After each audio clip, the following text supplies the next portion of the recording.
Vabljeni na današnji novinarski konferenci predsednika Slovenske ljudske stranke, magistra Radovana Žerjava, na kateri bo predstavil svoje pismo in razloge za Hvala lepa. Kaj dosti k tistemu, kar sem napisal, danes nekaj ne bom dodal. Skratka, jaz sem se odločil, da na prihajajočem kongresu, rednem kongresu Slovenske ljudske stranke, ki bo 2. marca naslednje leto, ne nameravam več kandidirati za predsednika te stranke. Povedal sem, da je razlogov za to izredno veliko, da jih ni mogoče, bom rekel, izpostaviti, torej ni mogoče izpostaviti enega od teh kot ključnega. Veliko jih je, sem rekel, tako notranje strankarskih, če hočete, skratka dogodkov, ki so se dogajali znotraj stranke.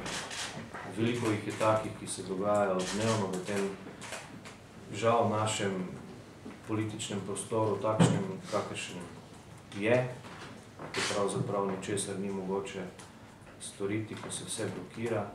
In seveda na koncu so tudi tisti, ki,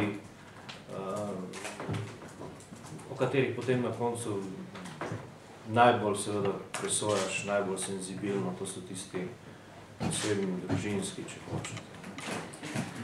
Seveda bi se zlagal, če ne bi rekel, da so zadnji dogodki, ki so bili povezani z izključitvijo mariborskega župana in seveda potem napovedanimi serijskimi izstopi posameznih članic in članov iz stranke, tista ne pikica na i, ampak pol pikice na i, da sem se odločil to sporočiti, to svojo odločitev, ki je, kot sem dejal, zorela že kar nekaj časa v meni, v tem trenutku.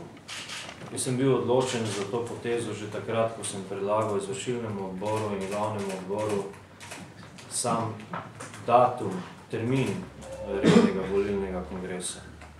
Redni volilni kongres bi se moral zgoditi maja. Maja sem bil izvoljen leta 2009 in normalno bi bilo, da bi se to zgodilo maja 2013. V skladu s statutom pa imamo možnost to opraviti plus minus 6 mesecev od tega datuma. In sem bil pravzaprav odločen o tej svoji potezi že takrat, ko sem predlagal izvršilnemu odboru izvedbo tega kongresa v marcu naslednje leto. Poglejte,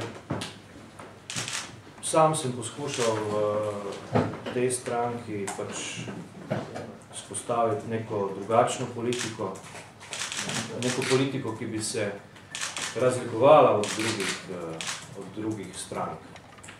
Sem in tja nam je to uspelo, sem in tja nam to ni uspelo. Potegnili smo kdaj tudi kakšno odločno strateško potezo, ki se danes kaže, da je bila vrhunska. Vmes smo storili tudi kakšno napako, tudi kakšno večjo napako, ampak to, ko se odločaš v danih okvirih, v danih okoliščinah, seveda tudi gre zraven k temu delu, tako kot vsakemu drugemu delu. Kar se mi zdi potrebno še posebej zapoudariti, jaz ne želim, da bi tu nastala kakršnakoli panika, ker je nepotrebno, kakršnakoli panika povezana z stabilnostjo koalicije ali kar podobnega. Do 2. marca sem predsednik te stranke in stranka je in bo ostala trden člen te koalicije in tu ni nobenih vprašanj, nobenih dilem in nobenih kakršnihkoli bojazni, strahu, da bi zaradi Slovenske ljudske stranke se v tem zvezi dogajalo kaj nepričakovanega, nenadzorovanega. Dejal sem tudi, da sem pripravljen ostati minister za gospodarski razvoj in tehnologijo tudi vnaprej. Seveda do kongresa v vsakem primeru, po kongresu bo pa to stvar dogovora, dialoga med novim vodstvom stranke, mano in ne nazadnje seveda tudi koalicijo.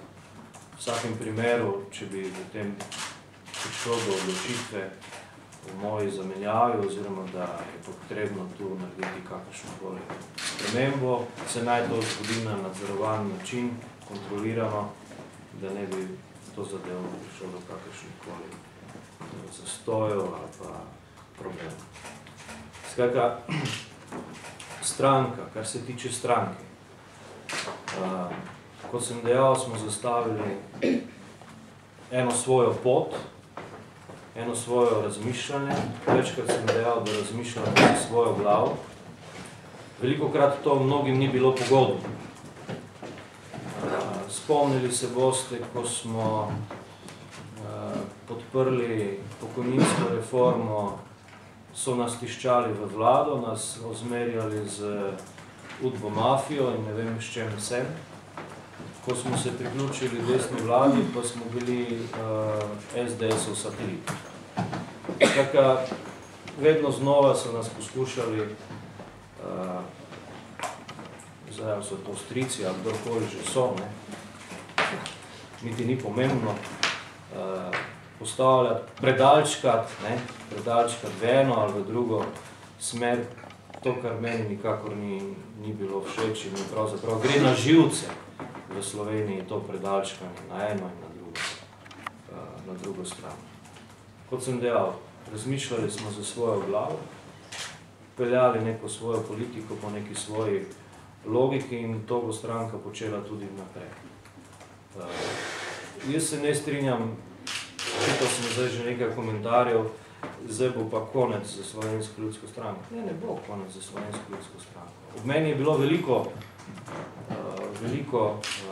dobrih, odgovornih, strokovnih, poštenih ljudi, ki so mi pomagali pri tem neravno enostavnem poslu. In jaz verjamem, da bomo v stranki našli dobrega predsednika, ki bo to stranko peljal naprej, v duhu, ki smo ga skupaj zastavili. Jaz namreč ne vidim možnosti, da bi bilo moč radikalno spremeniti politiko te stranke. Jaz mislim, da je potrebno za to logiko nadaljevati in verjamem, da bo tako, kot se je stabilizirala zdaj za časa mojega predsednikovanja, doživela tudi nekatere rahle pozitivne trende, kar se tiče javnomnenjskih podpor, ne nazadnje podporo solidno tudi na volitvah, da bo to v prihodnje tudi zadržalo. Sam bom seveda storil vse v tem času do kongresa, da to zamenjavo naredimo na en kulturen, dostojanstven način, brez čim manj pretresov, predvsem brez čim manj pretresov za samo stranko in seveda tudi za koalicijo. Tako da na koncu še stavek ali dva, dejal sem, da je vedno to povezano tudi z osebnimi, torej z osebnimi razlogi, osebno odločitvijo. Jaz sem pač vsa ta zadnja leta, teh 5 let, kar sem v politiki, zanemarjal vse tisto, kar mi je najbolj drago. Tisto, kar imam doma, to je družina in vsi ostali, ki mi veliko pomenijo. Za njih pravzaprav sploh ni bilo časa, glede na to, da je pač ta logistični problem, ki ga sam imam, da sem pač bil tukaj, družina tam in veste, to ni vedno enostavno. Vsi tisti, ki družino doma imate, si lahko predstavljate, da to ni enostavno.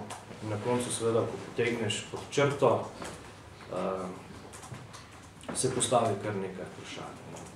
Seveda, tudi ta vprašanja te na koncu pripeljejo do takih odločitev.